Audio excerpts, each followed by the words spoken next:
Punch குன் அப்படின்ற ஒரு குட்டி குரங்கோட கதை தான் இது. இன்னைக்கு பெண்குயினோட கதை எப்படி பெரிய அளவில் பேசப்பட்டுச்சோ அந்த மாதிரி இப்போ இந்த பஞ்ச் அப்படின்னு அழைக்கப்படுற இந்த குட்டி குரங்கோட ஒரு கதை இன்னைக்கு நிறைய பேரோட மனசுல பெரிய ஒரு தாக்கத்தை உண்டாகிட்டு இருக்கு. அப்படி என்னதான் இதுல நடந்திருக்கு அப்படின்னு பார்த்தீங்கன்னா, ஜப்பான் நாட்டின் இஸ்கவா நகர உயிரியல் பூங்கால 2025ஆம் ஆண்டு ஜூலை மாதம் பிறந்த இந்த 7 மாத குட்டி குரங்கு பிறந்த சில நாட்களிலேயே ஒரு பெரும் துயரத்தை சந்திச்சிருக்கு.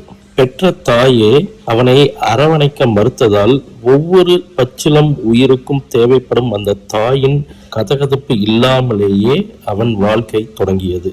உயிரியல் பூங்காவின் பராமரிப்பாளர்கள் உடனடியாக முன்வந்து அவனுக்கு பாதுகாவலர்களாக மாறினார்கள். அவர்களின் முழு முயற்சியும் அன்பும் இருந்த போதிலும் ஒரு தாயின் அருகாமையில் மட்டும் கிடைக்கக்கூடிய அந்த ஆறுதல் அந்த பஞ்சுக்கு கிடைக்கவே இல்லையா. ஆனால் அவர்கள் அவனது கூண்டுக்குள் ஒரு மென்மையான ஒரங்குட்டான் பொம்மையை வைத்தார்கள். பஞ்ச் அந்த பொம்மையை தன் சொந்த தாயை போலவே பாவித்து இறுக பற்றி கொண்டான். அதை அணைத்து கொண்டு சுமந்து கொண்டு அந்த மென்மையில் பாதுகாப்பை தேடியபடி இந்த உலகத்தை எதிர்கொள்ள பழகினான். அவன் வெறும் ஒரு குழந்தை, மிக சிறியவன், மாசற்றவன், ஆனாலும் மிகவும் துணிச்சலானவன். அவனது கண்களில் ஒரு மெல்லிய தனிமை தெரிந்தாலும் கூடவே ஒரு மனவழியும் தெரிகிறது.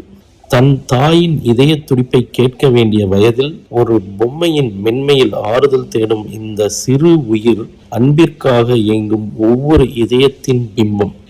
நிழலையே நிஜமென்று நம்பி தழுவும் அந்த சிறு கைகளில் இருப்பது வெறும் பொம்மை அல்ல, அது ஒரு தாயின் மடிக்காக காத்திருக்கும் ஏக்கம். காலம் உனக்கு இழைத்த துயரத்தை உன் மழலை மாறா தைரியத்தால் வென்றுவிடு பஞ்ச். உன் தனிமை மறைந்தது. இனி வரும் நாட்கள் உண்மையான அன்பாலும் கதகதப்பான அரவணைப்பாலும் நிறையட்டும். தைரியமாக இரு குட்டி பஞ்ச், நீ தனியாக இல்லை, இந்த உலகத்தின் அன்பு உன்னோடு இருக்கிறது. இப்போ பார்த்தீங்கன்னா இந்த பஞ்சோட கதை பெரிய அளவில் போயிட்டு இருக்குது. அங்கே இருக்கிற நிறைய குரங்குங்களே இதை சேர்த்துக்க மாட்டேங்குது. ஆனால் ஒரு சில வயசான குரங்குங்க இதை அரவணைக்குது அப்படின்ற மாதிரியெல்லாம் நிறைய வீடியோஸ் வந்துட்டு இருக்கு. இது பார்க்கும்போது நிறைய விஷயங்கள் நமக்குள்ள தோணும். அது ஒவ்வொருத்தவங்களுக்கும் ஒவ்வொரு வழியையும் ஒவ்வொரு விதமான ஒரு உணர்வுகளையும் உண்டாக்கும் அப்படின்னே நம்ம சொல்லலாம்.